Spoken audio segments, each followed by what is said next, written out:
Bonjour à toutes et à tous et bienvenue dans cette nouvelle vidéo consacrée encore une fois à l'univers des nouvelles technologies. Aujourd'hui en compagnie d'Aurélien.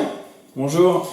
Et Aurélien est venu parce qu'il a le dernier fleuron de la marque Samsung, le Samsung Galaxy Note 10 Plus. Exactement. Donc tu l'as reçu Vendredi matin. On est dimanche au moment du tournage, donc ça fait 2-3 jours qu'il peut le prendre en main.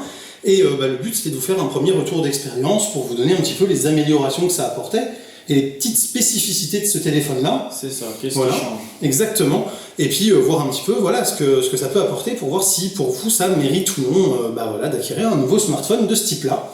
Mais donc on va discuter de tout ça juste après l'intro.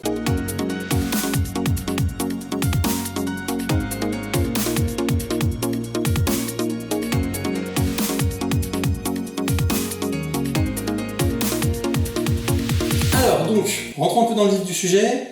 Qu'est-ce qui t'a motivé à changer et qu'est-ce que tu aimes sur ce téléphone? Quelles sont les nouveautés et les apports qu'il amène? Alors déjà, pour le changement, si vous aviez déjà vu la vidéo l'année dernière, je suis en location téléphone chez Samsung. C'est ça. Donc en fait, garder trop longtemps un téléphone, c'est pas vraiment rentable. Parce que de toute façon, tu te payes tous les mois le même prix, qui C'est vieillissent ça. ou qui vieillissent pas, quoi. Et au bout de 2 ans, je vais vraiment payer son prix neuf. Donc autant changer avant. Et là, la gamme Note me plaît vraiment. Et du coup, j'ai attendu la sortie du Note 10 pour changer de téléphone. Donc toi, t'es parti sur la version Note 10 Plus. Ouais. Parce que le Note 10, en fait, est plus petit que le Note 9. Un petit Et peu. le Note 10 Plus, un petit peu plus grand que le Note 9.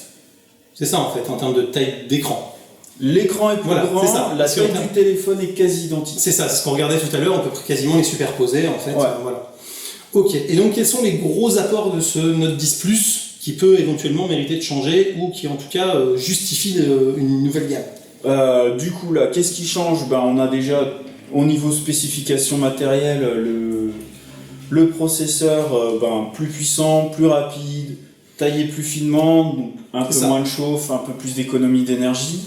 L'écran, une nouvelle génération d'écran AMOLED. Donc encore un peu amélioré. Donc pour l'AMOLED, on rappelle, ça permet d'avoir des contrastes infinis, donc des noirs qui sont vraiment noirs, il n'y a pas de rétroéclairage derrière. Non. Donc quand un pixel est noir, il est éteint. Ouais. Voilà. Et par contre, donc avec des couleurs qui sont peut-être un peu plus fines, un peu moins criardes. Parce que souvent, ce qui était reproché à Samsung, c'est d'avoir des couleurs un petit peu trop pétantes. Ouais, les dernières années, Voilà. je crois qu'ils ont commencé à corriger quand même Ça, pas mal c'était ce niveau-là. agréable à l'œil, quoi, parce que ça Oui. faisait des trucs pétants, mais à côté de ça, c'était pas super réaliste tout le temps, quoi. C'est ça. Après, là, on a quand même un mode naturel qui apparemment reste assez réaliste. Surtout qu'on sait que Samsung, en fait, sait le faire, puisque Samsung fournit des écrans d'Apple pour ses iPhones, et C'est que ça. à ce niveau-là, Apple a une réputation en termes de justesse des couleurs sur ses téléphones.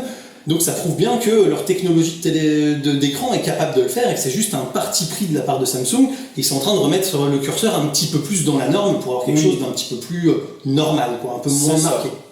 Après, ce qu'on peut apporter au changement, il y a l'écran prend vraiment toute la place. C'est ça, il n'y a plus les barres noires en haut et en bas. Vous regarderez sur le speed test, vous comparerez un peu. De toute façon, vous allez avoir les trois téléphones les uns à côté des autres. La caméra frontale fait un petit rond qui est quand même discret. C'est pas un truc immense. Ils ont fait un assez bon boulot là-dessus. Mais on garde le principe du poinçon qui a été inauguré avec le Galaxy S10. Oui, mais elle est au centre. Voilà, au centre du côté.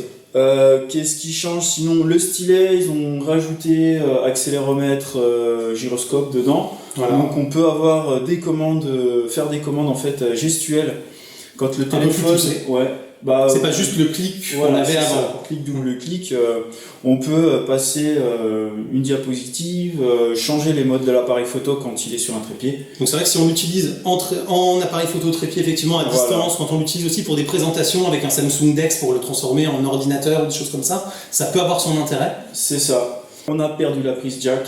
Ouais, ça c'est à mon sens une grosse perte parce que je suis encore très attaché au filaire. Mais bon. Voilà, ce matin j'ai lu un article comme quoi cette place aurait été entre autres utilisée pour mettre un truc de retour haptique qui serait beaucoup plus agréable que ce qui existe sur d'autres téléphones. Après sur des téléphones de cette taille-là, j'ai du mal à croire qu'ils aient vraiment un problème de place, quoi. La batterie doit être immense, parce qu'on a quand même une énorme batterie. On y gagne, alors le Note 9 avait 2 objectifs, là on en a 3, donc on apporte le vraiment ultra grand angle. Ça, on a de l'ultra grand angle, de l'angle classique Voilà. et du téléobjectif x2. Voilà, x2. Ils ont rajouté un capteur de profondeur aussi. Donc 10 capteurs TOF, Time of Field. Ouais, c'est ça. Donc sur le 10 Plus, mais qui n'est pas sur le Note 10. Donc première différence entre les deux de la gamme. Une des différences. Et donc ce capteur, vous le voyez là en ce moment à l'écran, ça vous permet de faire entre autres des modélisations 3D. Voilà. Donc, soit de modéliser des objets en 3D, pour pouvoir ensuite avoir une vision où on peut le faire tourner dans l'espace. Exactement. Soit pouvoir dessiner dans l'espace et ça va replacer à chaque fois l'utilisateur par rapport à ce qui est vu. Et on peut faire des dessins un peu comme ce qu'on avait vu avec des casques de réalité virtuelle, où on pouvait dessiner en 3D, sauf que là on peut le faire directement depuis l'écran du téléphone. Voilà, alors là je pense qu'il y a ça entre autres, plus le côté, le module AR d'Android qui est utilisé, et c'est assez bluffant. Oui, parce que grâce à ce capteur-là, comme il se situe très très bien dans l'espace, ça lui permet vraiment d'être ultra précis dans son placement, et même quand on se retourne complètement, qu'on n'a plus du tout l'image qu'on a dessinée, et qu'on revient ensuite sur le champ, l'image elle est vraiment placée exactement pareil. Voilà, on peut faire des dessins, et c'est aussi transposable sur un visage, donc il détecte le visage. Donc on peut dessiner en direct et filmer en même temps. Hein. C'est ça. On dessine, on lui rajoute des oreilles, des moustaches qu'on veut. Et en fonction du mouvement de la tête, même y compris en profondeur, etc., ça va gérer la distance, l'orientation, etc. C'est ça. Et ça, c'est... c'est bien foutu. Alors ça fait un peu gadget, mais au niveau technologie, moi je suis assez impressionné. C'est ça. Gadget pour le tout venant, en fait pour l'utilisateur, on va dire normal, consommateur final. Par contre, dans un usage professionnel, je trouve que ça peut être intéressant pour avoir des dimensions précises d'une pièce, par exemple, pour étudier un aménagement. Ça évite peut-être d'avoir d'autres appareils à emmener. J'ai une appli pour mesurer. Voilà, c'est ça. Donc, il peut y avoir des usages comme ça pour ensuite intégrer des meubles, des choses en 3D avec des choses un peu plus poussées, un peu plus précises. Il y a peut-être moyen que ça permette d'améliorer vraiment les choses. Enfin, en tout cas pour le moment. Au niveau usage pro, en tout cas, moi j'y vois des débouchés. Voilà, il y aura, je pense que quand ça va se peut-être démocratiser sur beaucoup de téléphones, il y aura des bonnes utilisations. Sinon, grosse batterie, plus grosse que le Note 9, on passe à 4300 mAh, donc bonne autonomie. Capteur sous l'écran, capteur d'empreinte sous l'écran. Capteur d'empreinte sous l'écran, donc c'est très sympa. Ça commence à se développer pas mal, mais c'est le premier ou le deuxième Samsung seulement qui le fait, je crois. C'est ça. Par contre, en fait, il est pas juste en bas de l'écran, il est à peu près 2 cm en bas de l'écran, donc c'est à peu près une position naturelle pour le pouce. On a par contre, étant donné que tout l'écran, toute la façade est prise, on a perdu le capteur de présence à l'avant et la LED. Ouais, la LED de notification, où je te disais que c'est un truc tout con, mais moi ça m'intéresse beaucoup. Parce que quand c'est posé sur un bureau, en réunion, quoi que ce soit, ça permet quand même de voir s'il y a quelque chose. C'est ça. Après, Samsung, le fait d'avoir des écrans incurvés quand le téléphone est retourné, on a d'autres types de notifications. Oui, voilà. Donc bon. C'est juste d'autres usages et d'autres habitudes à prendre, et voilà, c'est pas forcément. Voilà. La disparition du bouton Bixby que j'ai quasi jamais utilisé sur c'est pas une grosse perte. Donc ça, c'est un petit tour quand même, un peu grosso modo. Après, simplement sur la partie photo-vidéo, il y a d'autres améliorations aussi. Ouais, il rajoute quand même quelques trucs, donc on garde quand même la même présentation que l'appareil photo Samsung. On a bien sûr les modes habituels, un mode pro pour pouvoir utiliser tous les paramètres. On a toujours un diaphragme aussi physique pour pouvoir changer un peu l'ouverture. Toujours l'ouverture, voilà, ça c'est l'objectif principal. C'est ça.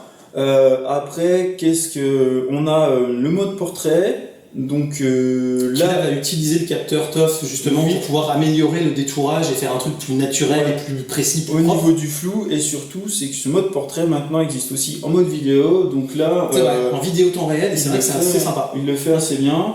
Et là, on a aussi un mode photo pour Instagram. Donc en fait, on prend une photo directement, ça balance dans les stories Instagram. Et surtout, la photo est optimisée, compressée d'une manière à être la plus quali possible, sans qu'Instagram ait besoin de remouliner derrière et risque de dégrader la qualité de la photo. Ouais, en fait, apparemment, c'est assez reconnu que l'appli Android dégrade un tout petit peu l'image par rapport à Apple. Et du coup, là, on garderait plus de qualité.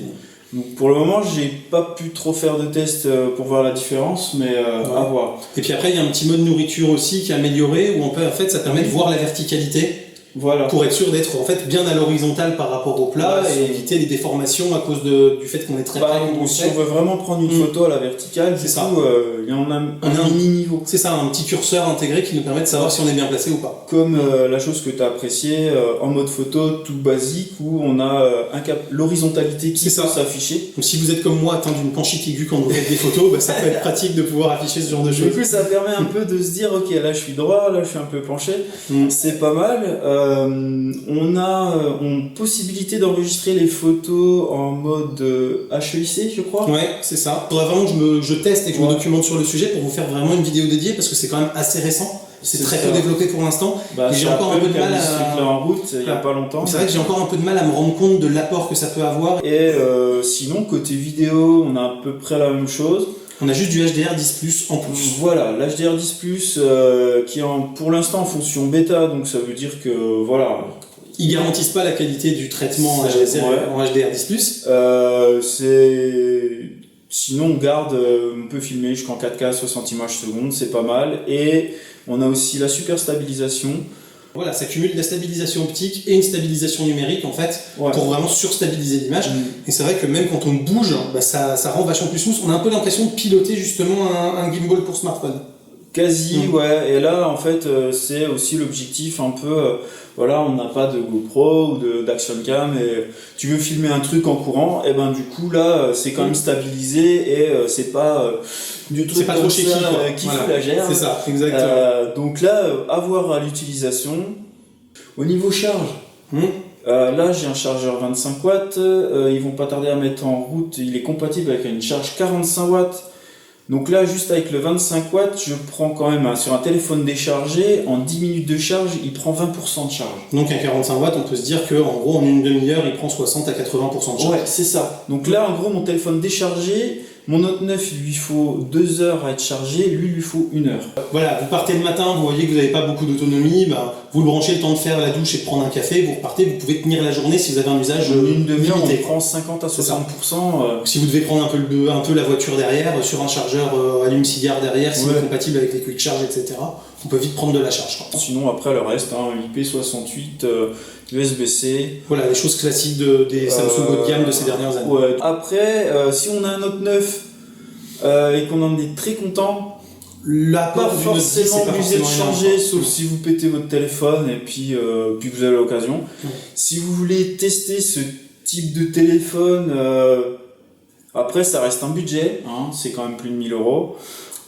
Non, puis voilà, si vous avez un Note 9 qui marche déjà très bien, on va dire que le capteur TOF, par exemple, des choses comme ça, ça peut avoir une utilité, mais comme on disait, pour l'utilisateur final, ça reste plus du gadget, et c'est pas un truc qu'on va utiliser tous les jours et qui va devenir indispensable, en tout cas dans l'état actuel des services qui sont proposés sur un smartphone. C'est ça. Et voilà, en gros, c'est une belle itération, il y a des choses en plus, ça permet de revenir en termes de puissance, de gamme, etc. sur ce qui se fait de mieux aujourd'hui. Oui, ils ont toujours été bons. Mais effectivement, si on a un Note 9 ou un Galaxy S8, des choses comme ça, il n'y a pas forcément de nécessité à changer non plus, parce que voilà, l'apport n'est pas non plus tellement énorme que ça nécessite absolument de changer. Voilà, il n'y a pas de nouveaux usages qui sont vraiment en rupture et qui nécessitent... voilà, c'est ça.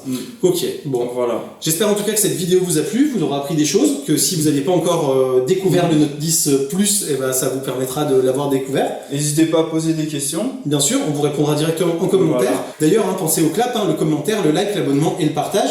Vous commencez à avoir un peu l'habitude. N'hésitez pas à faire un tour sur Tipeee et sur Utip. Et puis je vous dis à très bientôt pour plein de prochaines vidéos photos, techno, informatique et jeux vidéo qui font le contenu de la chaîne. En compagnie d'Aurélien, puisqu'on a d'autres vidéos prévues, donc vous allez le revoir débarquer dans pas longtemps. C'est ça. Là, continuez de regarder des vidéos sur YouTube et restez curieux. Salut à tous. Salut. Bye bye.